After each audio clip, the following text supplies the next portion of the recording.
Welcome to my channel set tax சேனலுக்கு உங்களை அன்புடன் வரவேற்கிறேன். இன்றைக்கி வீடியோ வந்து பார்த்திங்கன்னா, நான் எப்போதுமே ஃபினான்ஷியல் ஸ்கேனிங் இல்லை பேடே விலாக் போடுவேன். பேடே விலாக் நாளைக்கு பார்ப்போம். இன்றைக்கி வந்து பார்த்திங்கன்னா, நம்ம இன்றைக்கி மாதம் சம்பளம் எடுத்திருப்போம். புதிய மாதத்தில் நம்ம அதிகமாக சேமிக்கணும், பட்ஜெட்டுக்குள்ளே செலவை சுருக்கணும் அப்படின்னா நம்ம சில உறுதிமொழிகள் எடுக்கணும். அது மாதிரி ஒரு 12 உறுதிமொழிகளை நம்ம இந்த வீடியோவில் பார்க்கலாம். இந்த உறுதிமொழிகள் நம்ம எடுத்துப்போம். எப்படி ஸ்கூலில் வந்து உறுதிமொழி சொல்லுவோமோ அது மாதிரி இந்த உறுதிமொழியை நீங்கள் டெய்லி இந்த வீடியோவை போட்டு கேட்டிங்கன்னா கண்டிப்பாக நம்ம ஓரளவுக்கு வந்து பட்ஜெட்டுக்குள்ளே கொண்டு வந்து பணத்தையும் சேமிக்கலாம். வாங்க ஒவ்வொரு உறுதிமொழியை நம்ம எடுத்துக்கலாம்.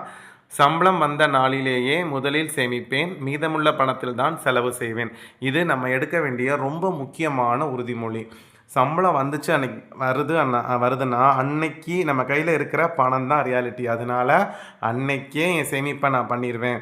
ஃபஸ்ட்டு சேமிப்பு, அதுக்கப்புறம் தான் வந்து செலவு செய்வேன் அப்படிங்கிற உறுதிமொழியை நம்ம கண்டிப்பாக எடுத்தே ஆகணும் ஃப்ரெண்ட்ஸ். இதில் நம்ம மாற்றமே வச்சுக்கக்கூடாது. ஒன்ஸ் நீங்கள் சம்பளம் வந்து செலவை ஆரம்பிச்சிங்கன்னா அது பணம் முடிஞ்சிடும். அதனால் முதல்ல சேமிப்பு, அது 10% இருக்கட்டும் 20% இருக்கட்டும் சேமிப்பு, அதுக்கப்புறம் மீதமுள்ள பணத்தில் தான் நம்ம செலவு பண்ணணுங்கிறத உறுதிமொழியாக எடுத்துக்கணும். ரெண்டாவது விஷயம், ஒவ்வொரு மாதமும் எனது வரவு செலவு திட்டத்தை எழுதி அதன்படி நடப்பேன். இதுதான் பட்ஜெட். என்னுடைய வரவு எவ்வளவு, செலவுக்கு என்னுடைய செலவு, நான் ஒவ்வொரு செலவும் எவ்வளோ பண்ண போகிறேன், என்னென்ன செலவு நான் பண்ண போகிறேன், எவ்வளவு பண்ண போகிறேன், இதை தான் பட்ஜெட்டாக நம்ம எழுதுவோம். இதுதான் வரவு செலவு திட்டம். ஸோ இதை நான் எழுதி அதன்படி தான் நடப்பேன் அப்படிங்கிற ரெண்டாவது உறுதிமொழியை நான் எடுக்கணும். கண்டிப்பாக பட்ஜெட் போடுங்க. உங்களுக்கு எவ்வளோ வருமானம் வந்திருக்கு எழுதுங்க. அதில் சேமிப்பு போக மிச்சம் எவ்வளோ வருமானம் இருக்குது அதை எழுதுங்க. அந்த தொகைக்கு நீங்கள் பட்ஜெட் ஃப்ரேம் பண்ணுங்கள், செலவை ஃப்ரேம் பண்ணுங்கள். மளிகைக்கு இவ்வளோ செய்ய போகிறேன், ஸ்கூல் ஃபீஸுக்கு இவ்வளோ எடுத்து வைக்க போகிறேன், காய்கறி, non veg, phone bill, EB bill எல்லாத்தையும் எடுத்து வச்சு அதைப்படி நீங்கள் நடக்கணும். மூணாவது, தேவையற்ற பொருட்களை ஆசைக்காக வாங்க மாட்டேன்.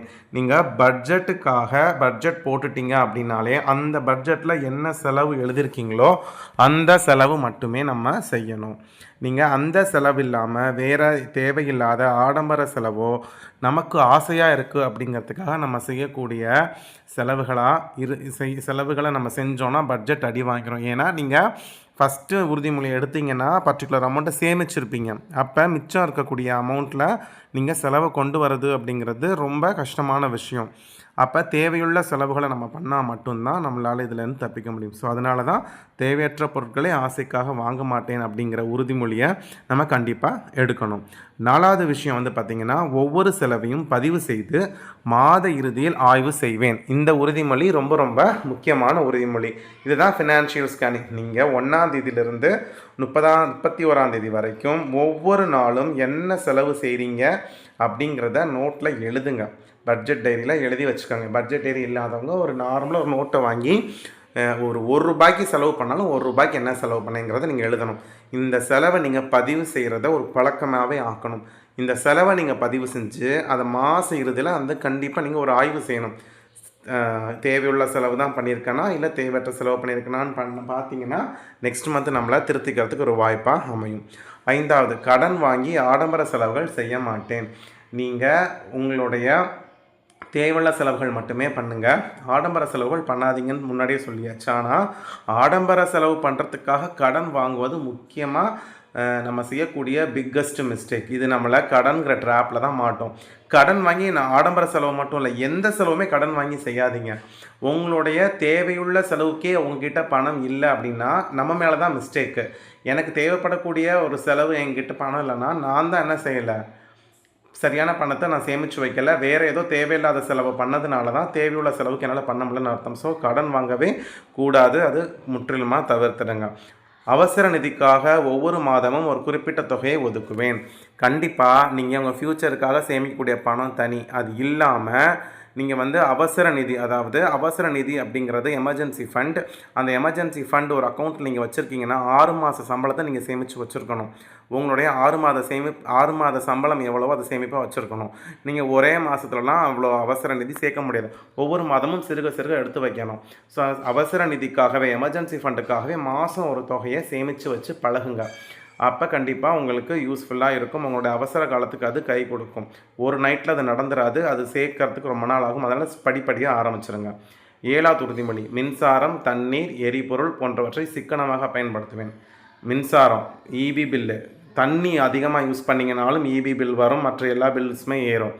எரிபொருள், கேஸு, பெட்ரோல் இதெல்லாம் நீங்கள் சிக்கனமாக பயன்படுத்தினது எல்லாமே இப்போ பட்ஜெட்டில் துண்டு விழக்கூடிய செலவுகள். இதெல்லாம் நீங்கள் சிக்கனமாக பயன்படுத்தினா தான் பட்ஜெட்டுக்குள்ளே கொண்டு போக முடியும். இது எல்லாமே விலைவாசி ஏறி இருக்குது. ஆனால் நம்ம சம்பளம் ஏறவே இல்லை. மிஞ்சி மிஞ்சி 1% 5% ஏறதுனாலே பெரிய விஷயம். அதனால் மின்சாரம், தண்ணீர், எரிபொருளை நீங்கள் சிக்கனமாக பயன்படுத்தி ஆகணுங்கிற இந்த உறுதிமொழியை நீங்கள் எடுத்தே ஆகணும். அடுத்து நம்ம பட்ஜெட்டில் துண்டு விழுகிறதுக்கு முக்கியமான காரணம் வெளியில் உணவு வாங்குவதை குறைத்து வீட்டில் சமைத்த உணவையே அதிகம் பயன்படுத்துவேன் அப்படிங்கிற உறுதிமொழி எடுக்கணும். வெளியில் உணவு வாங்குவதை தடுக்கிறதுனால நமக்கு பணமும் மிச்சமாகுது, உடலுக்கு உபாதைகள்லேருந்து நம்ம தப்பிச்சிடுறோம். வெளியில் சாப்பிட்ற உணவுனால இப்போ பயங்கரமான வியாதிகள் நம்மளை தாக்குது.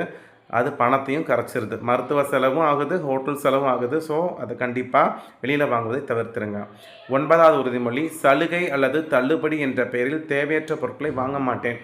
என்றைக்கெல்லாம் நம்ம சம்பளம் எடுக்கிறோமோ அன்றைக்கி நம்மளோட ஃபோனுக்கு மெசேஜ் வந்துக்கிட்டே இருக்கும். இது ஆஃபர் போட்டிருக்காங்க, டிஸ்கவுண்ட் இருக்குது, போகலாம்.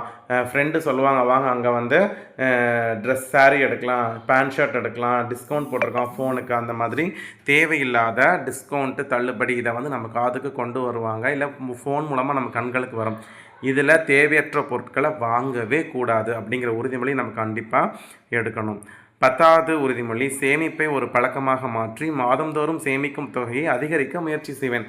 நீங்கள் ஃபஸ்ட்டு ஸ்டெப்பில் சொல்லிடுறீங்க. ஃபஸ்ட்டு உறுதிமொழியை நீங்கள் சேமிப்பு, அதுக்கப்புறம் தான் செலவு, அடுத்து அவசர நிதிக்காக சேமிக்கிறோம். இந்த மாதிரி 2 சேமிப்பு உறுதிமொழி சொல்லிட்டீங்கன்னா, இந்த உறுதிமொழி என்னன்னா சேமிப்பை ஒரு பழக்கமாக மாற்றி மாதந்தோறும் சேமிக்கும் தொகையை அதிகரிக்க முயற்சிப்பேன். நீங்கள் ஒரே அமௌண்ட்டை சேர்க்காமல் அடுத்த மாதம் இன்னும் கொஞ்சம் எக்ஸ்ட்ரா ஒரு ₹100 எக்ஸ்ட்ரா சேமிப்பை அதிகரிக்கிறதுக்கான முயற்சியை நம்ம ஈடுபடணும். அப்போ எக்ஸ்ட்ராவாக வேறு ஏதாவது நம்ம ஜாப் செய்யணும். 11வது உறுதிமொழி, எனது குடும்பத்தினருடன் பட்ஜெட்டை பகிர்ந்து அனைவரும் அதை பின்பற்ற உறுதி செய்வோம். ஃபேமிலி மெம்பர்ஸாக உட்காருங்க. சிங்கிளால் நீங்கள் பட்ஜெட்டை ஃபாலோ பண்ணணுங்கிறது முடியாத விஷயம். அதனால் நீங்கள் குடும்பத்தோட சப்போர்ட் கண்டிப்பாக வேணும். அது ஆண்கள் குடும்பத்தை பார்த்தாலும் சரி, பெண்கள் குடும்பத்தை பார்த்தாலும் சரி, குடும்பமாக உட்காந்து உங்களோட பட்ஜெட் இது தான் அப்படிங்கிறத நீங்கள் பகிர்ந்துக்கங்க.